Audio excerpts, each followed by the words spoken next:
What's good, folks? It's WARFRAME here with a new video looking at Wayfinder's early access. As some of you may know, if you've been keeping tabs in the game or have been trying to play the game, it's not having the best of launches, as there are severe server issues, disconnects, massive queue times, bugged queue times, the devs capping how many players can play the game, the please wait screen being stuck there for hours, game crashing while people are in queue, not being able to log in, co-op disconnecting you from the game, or not being able to progress past the tutorial. Pretty much a lot of issues that stop you from playing the game. The Wayfinder Twitch directory was literally filled with people just sitting in the please wait screen or waiting in a queue. And this of course led Wayfinder to having mostly negative reviews on day one. And these reviews were from people who haven't even gotten to play the game, because you have to pay to be able to play this early access with a minimum entry fee of $20.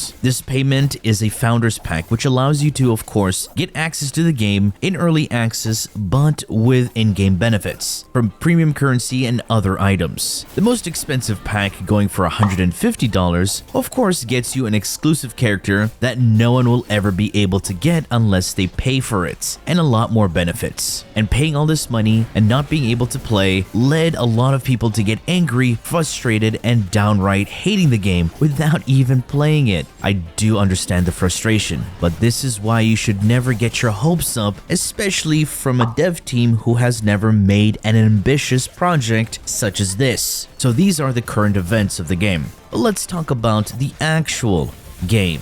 When I finally got to play it after waiting for 15 hours. Let's be honest, I was lucky. Some people sat there for 24 hours and got nothing. The game is marketed as an MMO, however, it's not an MMO in the traditional sense. It's an RPG with some MMO elements. You don't create your character, but play as other characters with their own skill set and weapon. But you can use any weapon after you do purchase or craft it. With all this aside, this video isn't just a review about the game, but more of a message to the developers, as this early access is more of an open paid beta looking for more player input. I'll give my honest feedback and be constructive. I'm also frustrated with the disappointing launch, but I can look past that for the devs to help them put together a better game. Paying for the early access is not only getting FOMO items, but it's also there to help support the devs for a better game. Pretty much what happened with WARFRAME and their founder packs. You can call it copium, but hey,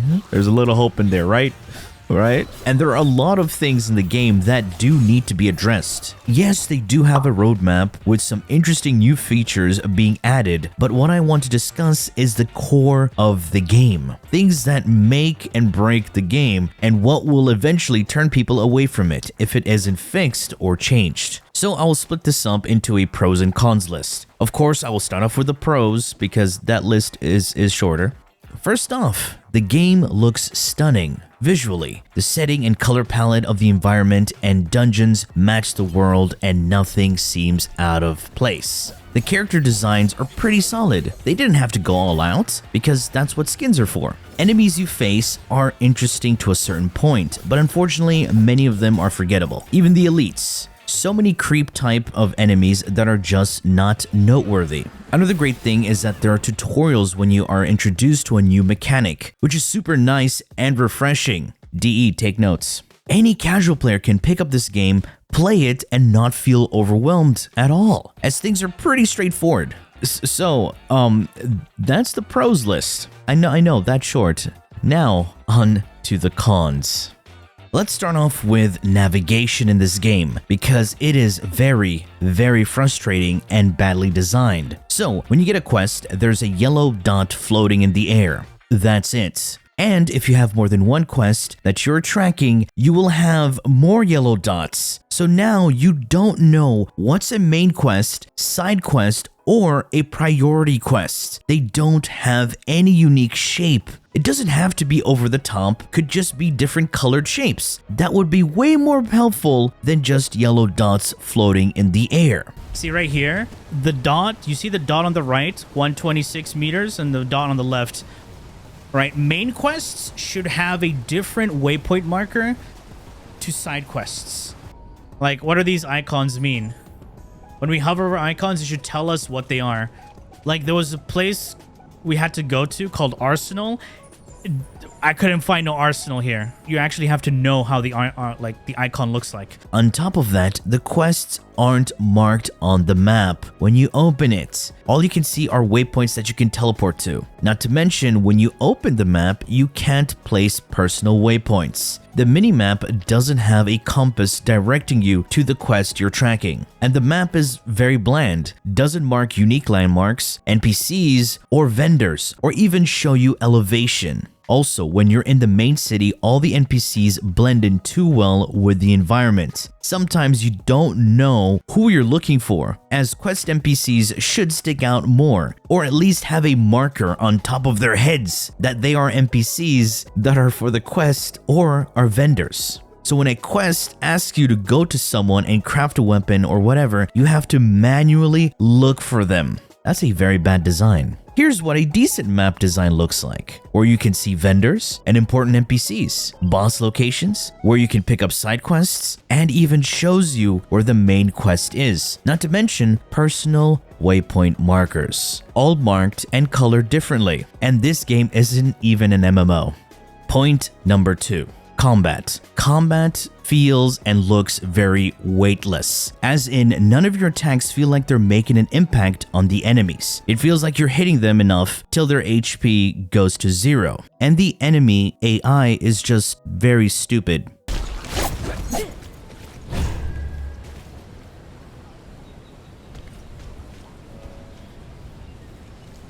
What is he doing? What is he doing?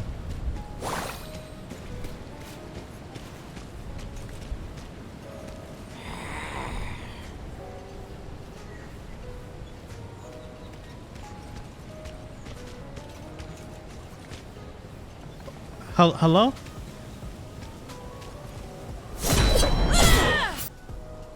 Do it again. Hello?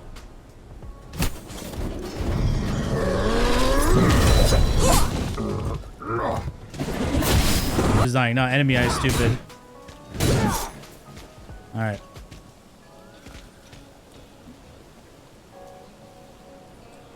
Huh? What? Skills don't go or cast where you want them to. I can have enemies in front of me, have my camera and character facing them, and my ability will go sideways and hit nothing. Oh my god, targeting is off. Let's go. Where are you attacking? Okay. Chat, you saw where my character was facing, right?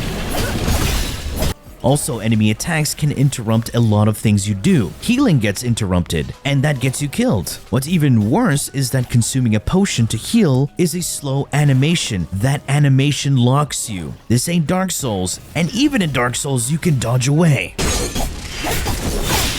You see, I dodged that, but I still got hit.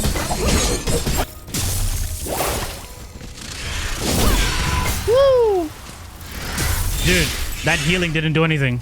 Speaking of animation locking, casting certain abilities will lock you in place. So, if you cast something while there are incoming attacks or on-death effects from enemies you've killed, you cannot dodge away to safety until the animation is finished. Animation locking is bad on so many levels, especially in games like this. So why is that a thing? Not to mention, casting an ability can get interrupted, and the cooldown is consumed, and now you have no ability to cast. So, what's the point? Sticking to the combat theme, when you go into the dungeons are very pretty. However, they're mostly empty. Not enough enemies. When playing a game like this, especially a dungeon crawler, I expect there to be more enemies. I like the idea of exploring and having different types of puzzles. However, the puzzles are they're not good.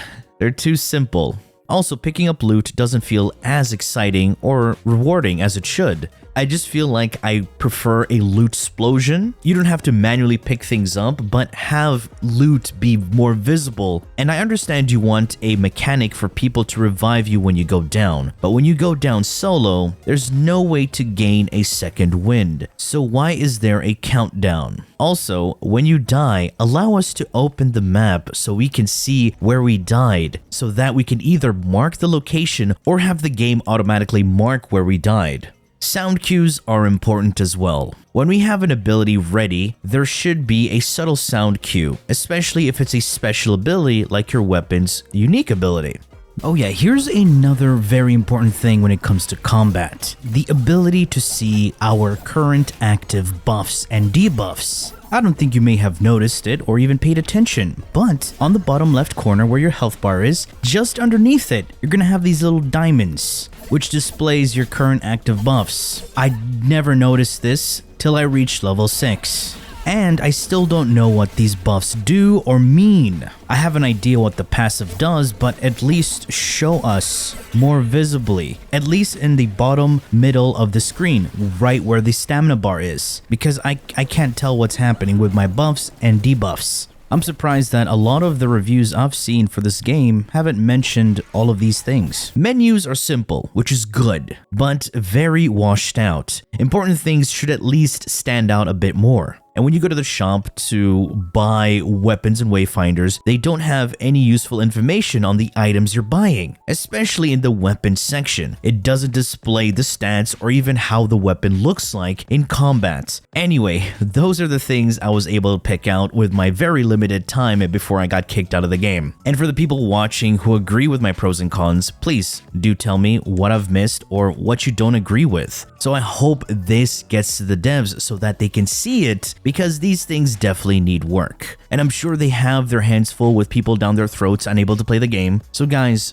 give it a week to a month before you decide to get the Founders Pack. Or don't, it's up to you. But what I'm saying is, give it some time, because the game is clearly not finished. Anyway folks, that has been it for me. I do hope you've enjoyed and learned something from this video. If you did, feel free to leave a like, share, and subscribe for more content, streams, and so much more. Do refer to the description. Thanks for watching, and as always, peace. Bye-bye now.